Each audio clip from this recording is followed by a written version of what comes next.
I want to get real with you guys, and I want to get real with Australia's politicians, and particularly our Prime Minister and Treasurer at the moment. Hopefully they see this. Let's tag them in it. Let's send it to them. Let's get it in front of them as much as we can. This is not a sob story, because really, even though my entire story is not yet written, it is amazing what has been achieved through the efforts of my family, my loved ones, the people around me, and more recently myself. I am a first-generation Australian. I wasn't born here. My family and I migrated here in 1987. So we've been here for just under 40 years. What my father and mother were able to achieve and build from nothing, with nothing, without even the knowledge of the English language, without any of the resources and supports that exist today for migrants that come. They still have it hard, but they've certainly got more to prop them up than we used to. What they achieved and were able to give me as a foundation and as a base is mind-boggling. It makes me emotional. It brings me to freaking tears when I think about how proud I am of my parents and what they're able to do. What makes me angry is that the Prime Minister can stand up and other Australians will applaud and support him for saying that those efforts go against intergenerational equity, go against what it is to be Australian, like they freaking even know. The majority of these guys in politics are career politicians. They've never worked like you and I, regardless of the color of your skin, regardless of your religion, regardless of your beliefs, regardless of your economic status, how much money is in your bank account, the car you drive, what you have. Forget all of those things. They don't understand it because they've never lived it. Even Albo's little sob story. Cool, mate. I was a housing trust kid too. I went to 13 different schools by the time I graduated. None of this is supposed to make you feel sorry for me. It's what built me.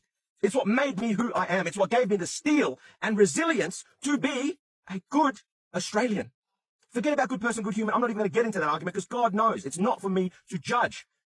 I do my best. I try. I take care of those around me as best I can, which means I need to make money for them, which means I need to profit. That's not greed. That's not capitalism. That's Australia. That's the Australia that everybody loved. The Australia that we all wanted to live in. The Australia that still brings people in with that dream because unfortunately they don't know the current reality.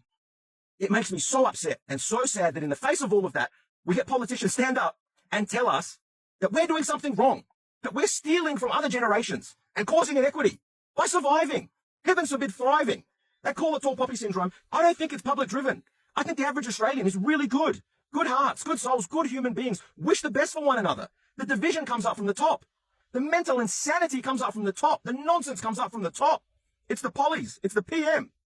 Labor or Liberal. Right? Don't think this is just Labor. It's Labor because Labor is what we have now. When it was the Libs, they were just as bad. None of them have our best intentions at heart. They make little side deals with these massive organizations, trillions of dollars, billions of dollars, most of them based overseas. Taking our resources, taking our money, taking our opportunity. And guess what? Eroding all equity. You want to talk about intergenerational equity and who's giving it away? The Australian government, our politicians, the very people in the democracy that are supposed to represent us that refuse to even enter the conversation about taxing mining properly, about taxing the gas industry properly, about selling our natural resources for pennies on the dollar, if not giving them away, about letting international conglomerates come here and operate with every tax break under the sun. Look it up. The new tax changes actually gave more tax breaks to that top end from overseas. Look it up. The next post will be about that. Intergenerational equity, and then backhandedly, slyly, they pull something like that. Because they don't care, they don't respect us, hell, they don't even like us. Politicians in Australia have contempt for the very people they're supposed to represent. And to top it off, now Anthony Albanese is telling us that we are the drivers, the cause of that inequity. Mr. Albanese, I'm sorry if you misunderstood.